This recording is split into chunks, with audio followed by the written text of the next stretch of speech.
आज के सेशन में हम टीडीएस ई पेमेंट कंप्लीट करेंगे सिंपल भाषा में। यहाँ पे क्या क्या चीज़ें आपको ध्यान में रखनी चाहिए अगर आप टीडीएस का ई पेमेंट कर रहे हैं, इसको हम सिंपल भाषा में आज के सेशन में समझेंगे। तो सबसे पहली चीज़ जिनको नहीं पता है, तो टीडीएस का अगर आपको पेमेंट करना है तो आप team-NHDL इस वेबसाइट पे आ सकते हैं। यहाँ पे आपको सर्विसेज में आना है। सर्विसेज में आप आएंगे तो यहाँ पे आपको ई पेमेंट पे टैक्स ऑनलाइन का ऑप्शन मिल जाएगा। जितने भी मेजर चलान है आपको यहाँ पे मिल जाएंगे, लाइक जैसे आप सेल्फ असेसमेंट टैक्स वगैरह भरते हैं 280 वगैरह, वो भी आपको यहाँ पे मिल जाएगा जो एडवांस टैक्स वगैरह के लिए यूज़ करते हैं। बट फिलहाल मैं यहाँ पे आज के सेशन में 281 डिस्कस कर रहा हूँ। तो 281 में यहाँ पे आपको प्रोसीड पे क्लिक करना, ये ऑनलाइन पेमेंट है। जब आप प्रोसीड पे क्लिक करेंगे तो यहाँ पे आपका जो चलान है वो बेसिकली यहाँ पे आपको एक्सेस हो जाएगा। यहाँ पे आपको एक लिमिटेड टाइम रिसीव होता है, उस लिमिटेड टाइम में ही आपको बेसिकली ये पेमेंट कंप्लीट करना है। करेक्ट है। टीडीएस का पेमेंट करने के पहले आपको हमेशा एक चीज ध्यान में रखना है कि आपको एमआईएस जो है बेसिकली आपको रेडी रखना है। एमआईएस का मतलब होता है मैनेजमेंट इन्फॉर्मेशन सिस्टम रिपोर्ट, जो बेसिकली हम टीडीएस वर्किंग के नाम से भी जानते हैं। तो ये वर्किंग अगर आपके पास होगा तो आपको टीडीएस पेमेंट जो है वो बहुत एक्यूरेटली कर पाएंगे। तो ये वर्किंग जो है हमने हमारे क्लाइंट का एक सिंपल सा यहाँ पे वर्किंग लिया हुआ है। तो इस वर्किंग से हमें पता चल पाता है कि हमें कौन से सेक्शन में कितने का पेमेंट करना, और इस सेक्शन वाइज ही हमें चलान जो फिलअप करना पड़ेगा। करेक्ट है।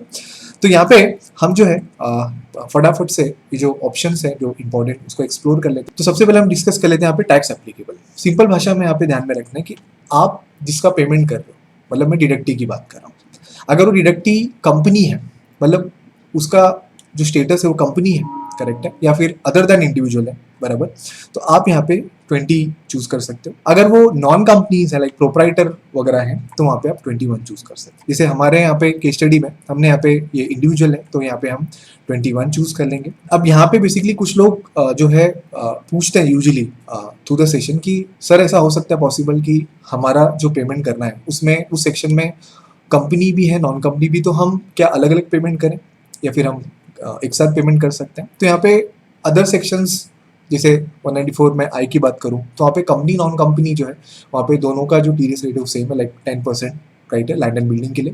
लेकिन 194 सी में आपको ये खास ध्यान रखना होगा क्योंकि 194 सी में कॉन्ट्रैक्ट के लिए 2% होता है, और जो नॉन कंपनीज होती हैं, करेक्ट है, जो इंडिविजुअल होती है उनके लिए 1% होता है। तो वहाँ पे आप सेफर साइड अगर डिफरेंट पेमेंट करें तो बेटर है, करेक्ट है। तो वहाँ पे आपके लिए इंपॉर्टेंट हो जाता है ये जो सेक्शंस।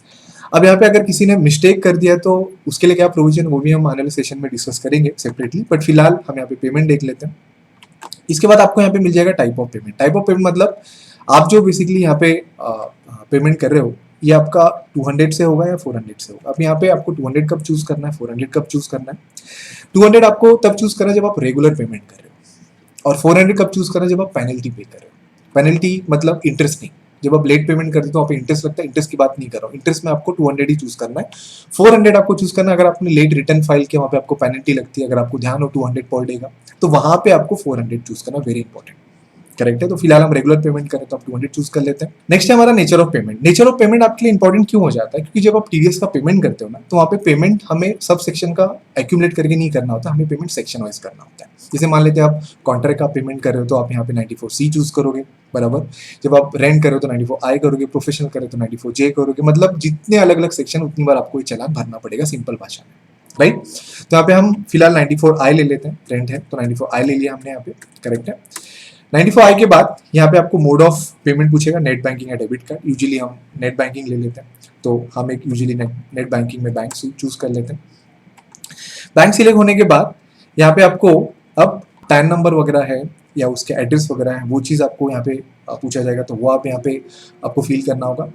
एड्रेस में आपको जो चीज़ें स्टार है, अगर उतना भी फिल करेंगे तो एट इज इनफ, आपको सब चीज़ें नहीं भरना होगा। तो मान लेते हैं हम यहाँ पे टैन नंबर ले लेते हैं क्लाइंट का। टैन नंबर के बाद नेक्स्ट हमें यहाँ पे असेसमेंट ईयर लेना होगा। असेसमेंट ईयर होता है फाइनेंशियल ईयर का नेक्स्ट ईयर। जैसे अगर आप 21-22 फाइनेंशियल ईयर के लिए कर रहे हैं तो आप असेसमेंट ईयर 22-23 ले लेते हैं। ध्यान रखिएगा कि अगर आपने असेसमेंट ईयर वगैरह या फिर आपने कोई कोड वगैरह रॉन्ग चूज किया तो वहाँ पे ऑल्ट्रेशन का ऑप्शन हमें दिया गया ट्रेसेस के थ्रू, उसको भी हम एक्सप्लोर करेंगे। फिलहाल हमें एड्रेस में जो इंपॉर्टेंट चीज़ है वो भर लेते हैं, लाइक हम यहाँ पे सिटी भर लेंगे, करेक्ट है। यहाँ पे सिटी कर लिया, यहाँ पे स्टेट कर लेंगे, करेक्ट है। यहाँ पे हम ले लेते हैं पिन कोड वगैरह। Email ID mobile number optional है। इसके बाद हम यहाँ पे कोड ले लेते हैं, करेक्ट है। यहाँ पे हम कोड ले लेते हैं और यहाँ पे इसको हम प्रोसीड कर लेंगे।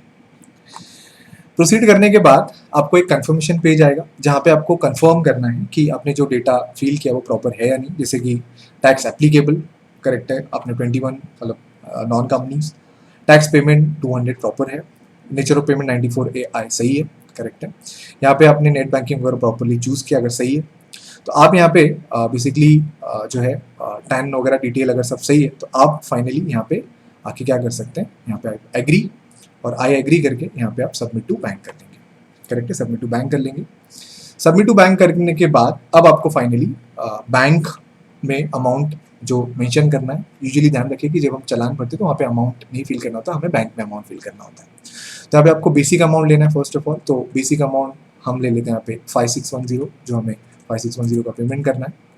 सरचार्ज ध्यान होगा, हम सरचार्ज डिस्कस करते हैं तो सरचार्ज का हमें स्पेसिफिकली अलग से ब्रेकअप लेना है, इवन सेस का भी अलग से ब्रेकअप लेना है। इंटरेस्ट अगर आप भर रहे हो तो इंटरेस्ट का आपको अलग से ब्रेकअप लेना है, लाइक 168.3 यहाँ पे पे किया जा रहा है। पेनल्टी, ये पेनल्टी बेसिकली आप रिटर्न्स की फाइल की नहीं है, रिटर्न फाइल की पेनल्टी जो आपको 234E में दी गई, तो पेनल्टी फिलहाल 0, अदर 0 है। ये जो पेनल्टी है जो हम बात कर रहे थे जहाँ पे आप 400 से पेमेंट करते हो तो वो आपको पेनल्टी यहाँ पे 234E में लेनी है करेक्ट है। ध्यान रहिए कि जब 400 चूज करेंगे तो 234E में पेनल्टी करते हैं। यहाँ पे आप सबमिट कर देंगे, तो सबमिट होने के बाद आपका यहाँ पे कंफर्म टैक्स डिटेल आ जाएगा और उसके बाद यहाँ पे आप जैसे सबमिट करते हैं, सबमिट करने के बाद आपको लॉगिन करना है और लॉगिन करके जो भी आपके क्रेडेंशियल्स है वो मेंशन होने के बाद आपको कंफर्म करना है, और कंफर्म होने के बाद आपका जो चालान है वो इस तरह से आपका जनरेट हो जाएगा, जो आपका टीडीएस चालान होता है जिसके थ्रू आपको फर्दर जो रिटर्न्स वगैरह फाइल करने होते हैं इसी के बेस पे आपको करने होते हैं। इस तरह से आपके जो कॉन्ट्रैक्ट हैं, प्रोफेशनल है, अदर जितने भी चालान है आपको वो जनरेट करने पड़ेंगे। तो इस चालान में आपको जो डिटेल आ जाते हैं आपके बेसिकली कौन से डेट को पे हुआ है, क्या BSR कोड है, क्या चालान सीरियल नंबर है, ये सभी चीज़ें आपको बेसिकली यहाँ पे अवेलेबल करके मिल जाती है करेक्ट है। आई होप आपको टीडीएस का जो पूरा ऑनलाइन पेमेंट एक सिंपल तरीके से आपको क्लियर हुआ है, बट मेरा रिक्वेस्ट है कोई डाउट करिए, क्वेश्चन है तो आप डिस्कस कर लीजिए। Thank you so much.